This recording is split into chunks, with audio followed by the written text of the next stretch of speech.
吾有因，汲水断流何故？吾有因，不见香火何故？吾有因，古庙荒凉何故？吾有因，不闻离声何故？吾有因，黄袍加身何故？是曰：己毒虽解，偶像犹存，禁欲之地，踪迹可寻。万万没想到，我在今年的晋东南之旅中，居然会连续邂逅2处现实中的小离龙庙。一切要从今年山西灵川南极祥寺的旅途说起。当时我们没算好时间，到南极祥寺的时候，发现这边是大门紧锁，看了开放时间才知道，我们既不是周6日来的，又赶上了午休，属于是同时踩了2个雷。这日子当然不好意思打扰文保员，这个闭门羹我们认了。正打算走的时候，我们在停车场的旁边发现了一座小小的济都庙，它旁边只有一块乾隆碑。我们根据碑的落款以及文物安全责任人牌子的说明，得知这是一座清代建筑。它的外形是一座3开间的悬山顶小房子，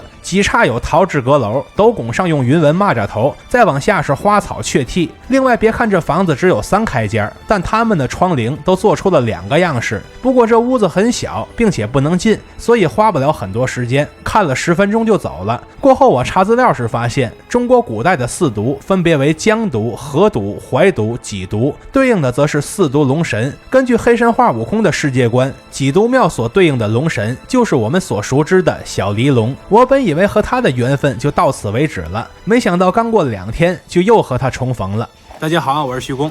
大家好，我是南希。这次一定点关注，下次旅行不迷路啊！我们目前在这个地方是山西高平的济都庙，对，一会儿我们来好好的逛一逛这儿。眼前我们所在的济都庙是晋城市的市级文保单位，这里特别提一句，它不是剑南济都庙，而是谷口村济都庙，位置就在高平骷髅庙的对面。一开始没在计划当中，但看完骷髅庙之后，我们突然发现了它，来都来了就顺便逛逛。而且此处的现存资料极少，看来今天的视频我又得靠自己开荒了。首先我们站在外侧，发现入口是一座2层楼阁式建筑，应为资料中所说的5楼。看这边的彩绘画风是明清的画风，但线条相对来说比较写意一些。另外这边的多处装饰用的都是金色，有一种富丽堂皇的观感。现在我们走进去，就第一时间看到了一个红色的木质影壁，它的侧面墙上有2013年的功德碑，上边有捐款名单。现在看入口的背面，发现几扇门都关着。这座5楼看着不像是能以戏于神的样子。换成航拍视角，发现院子外边另有戏台，这就说得通了。它侧面的建筑看起来又老又新，另一侧写着春秋楼，推测里边有关公供奉。进门往右侧看，能看到一个很大的大池子，是为济都池。以前这里有泉水，但后来被日军给破坏了，所以现在池子里没水了，反而长满了很多杂草。池子背后的建筑叫做赏鱼亭，看来这池子以前是用来养观赏鱼的。这也是一座2层楼阁式建筑，中间夹着的部件看起来像是花篮驼峰，我还是第一次遇到带彩绘的版本。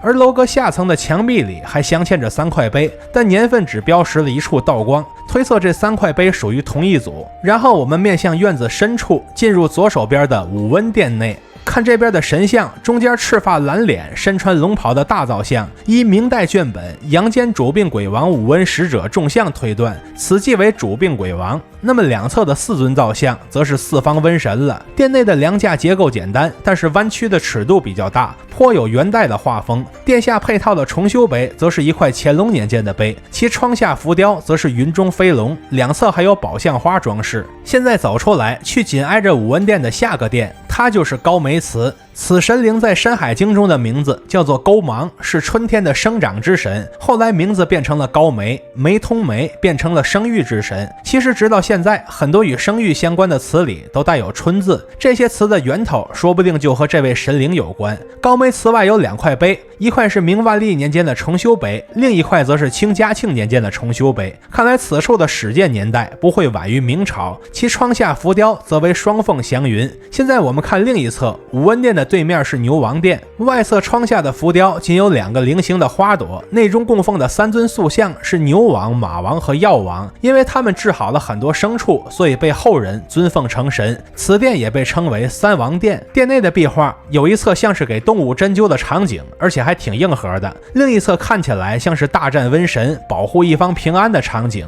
而梁架上的彩绘看起来也很鲜艳，非常好看。牛王殿往里边走是药王殿，其窗下浮雕为花鸟浮雕，4个殿的窗下浮雕是4个不同的样式。这边没有任何说明，神像做的也比较抽象，所以我们按照过往的经验推测中间者为药王孙思邈，两侧则是另外2位名医张仲景和华佗。然后我们来看正殿，这又是一座2层楼阁，推测为资料中所说的响楼，而且彩绘用了很多绿色，看来只要用色得当，红配绿也并不难看。正殿里边就空荡荡了，没有大型的造像，只有几个小像。最前面当然是财神，来，我们一起拜一拜。梁架的木头那叫一个新，像是刚从装修市场买的。侧面的垛殿是关着门的，但垛殿的侧面居然还有通往上边的道路，穿过小门往上就来到第2进院落里了。一看这第2进院落居然还挺宽敞的。我们刚才所看到的那座正殿的2楼是单檐悬山顶，还有黄绿2色琉璃瓦，但是屋子里面空荡荡的，什么都没有。看完这边，我们进入右手边的地藏殿，中间供奉的塑像我们都很熟悉了，这就是地藏王菩萨和他的2大弟子道明和敏公父子。一侧壁画为木莲救母故事，这也是地藏殿中比较常见的故事。另一侧壁画画的则是地藏王菩萨向敏公求取一袈裟之地的故事。他这袈裟一下子就罩住了整个九华山，敏公就送了他一整座山。梁架上的彩绘也很新，像是近些年修缮过的样子。对面的殿是眼光殿，这咱们当然也很熟悉，里边供奉的神像就是眼光奶奶，也就是碧霞元君的化身，其道场便在东岳泰山之上。一侧壁画的主题是鱼篮观音与善财童子，另一侧则是净瓶观音与善财童子。不知为什么会将这些元素画进眼光殿里。下面我们准备去第2进院落的正殿，也就是几都殿。此殿位于高高的台基之上，侧面有多处排水口，其转角斗拱与柱头斗拱造型是一样的，没有特殊结构。垛殿则用来充当杂物间了。现在我们准备进入正殿看小离龙了。在黑神话悟空里，小离龙是不在职的几都龙神，他的造型是什么样子，我们大家应该都很熟悉。但现实中小离龙的形象可能跟你们想象的不太一样。这位在职的几都龙神，单看造像是身穿绿袍的中年帝王形象，然后当地的村民还给额外加了一件黄袍。两侧的壁画推测为4都龙神，除了绿袍的小离龙之外，另外3个则分别是小黄龙、赤染龙和青背龙。至此我们就逛完了山西高平的谷口村几都庙。其实我们到晋东南时根本不知道这边还有小离龙的庙，更没有想到机缘巧合之下居然能连续碰到2处。其实在河南济源市还有一座更大的几都庙，它是天下几都信仰的源头。